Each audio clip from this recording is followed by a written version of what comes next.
BJP, JJP और हलोपा के candidate Govind Kanda की बहुत ऐतिहासिक हार होने वाली है। गीतिका शर्मा के बलात्कार का आरोप किस पे लगा था?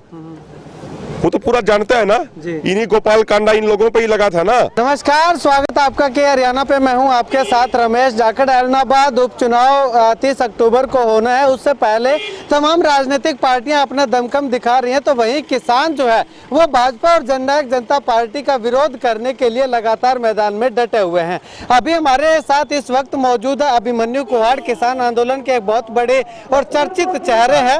अभिमन्यु जी, अगर बात करें तो क्या किसानों की रणनीति रहेगी, संयुक्त किसान मोर्चा की क्या रणनीति रहेगी ऐलनाबाद उपचुनाव को लेकर? देखिए, हमारी ये निवेदन है सभी ऐलनाबाद के लोगों से कि जो ये किसानों की हत्यारी, मजदूरों का शोषण करने वाली, भाईचारे को तोड़ने वाली और देश को बर्बाद करने वाली भारतीय जनता पार्टी की जो सरकार है, इनकी पार्टी है, इनकी सहयोगी जेजेपी और हलोपा पार्टी है, उसकी जमानत जब्त होनी चाहिए।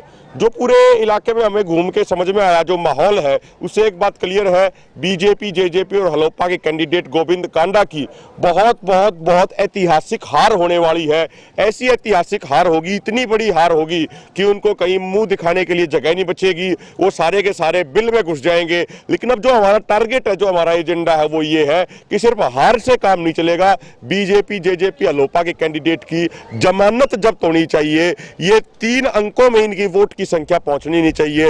हर गांव से ये निवेदन है कि सभी गांव मिशन जीरो करके चले। मिशन जीरो का मतलब है कि उनके गांव से बीजेपी, जेजेपी, हलोपा के कैंडिडेट को एक भी वोट नहीं जाएगी। समाज सेवी की संज्ञा भारतीय जनता पार्टी और जननायक जनता पार्टी के कैंडिडेट को दी जाती है, आप क्या मानते हैं, किस तरह की संज्ञा आप देना चाहेंगे? सवाल बात हमारे मानने की नहीं है, पूरा हरियाणा मानता है। पूरा हरियाणा मानता ही नहीं, पूरा हरियाणा जानता है। गीतिका शर्मा के बलात्कार का आरोप किस पे लगा था? वो तो पूरा जानता है ना, इन्हीं गोपाल कांडा इन लोगों पे ही लगा था ना, या किसी और पे लगा था? ये वही तो थे। तो इनकी छवि क्या है वो सब जानते हैं।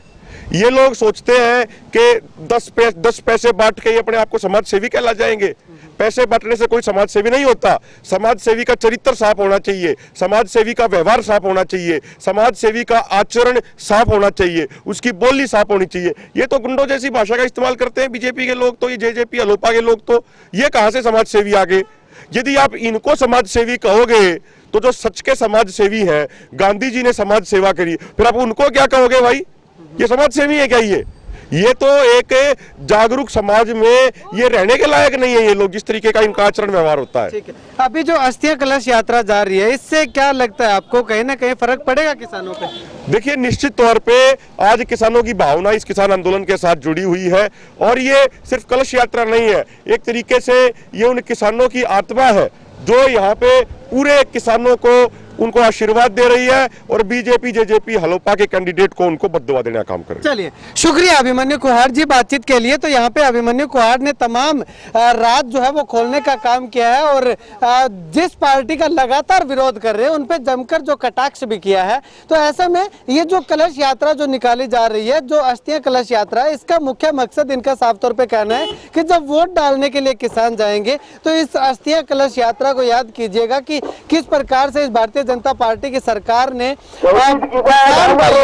किस प्रकार से रौंदने का काम किया। उस पार्टी को अगर वोट डालना चाहते हैं तो बेशक अपनी मर्जी से आप, अगर आपका ईमान कहता है, दिल कहता है, तो बेशक डाल दीजिएगा, अन्यथा भारतीय जनता पार्टी को छोड़ करके किसी भी पार्टी को वोट डाल दीजिएगा। खैर, डिपेंड आप पे करता है, फैसला आपने करना है कौन सी पार्टी को वोट डालना है, किस पार्टी को वोट डालना है, लेकिन किसान लगातार यही आह्वान करते हुए नजर आ रहे हैं। कैमरा सहयोगी मुकेश गोदारा के साथ रमेश जाखड़ के हरियाणा।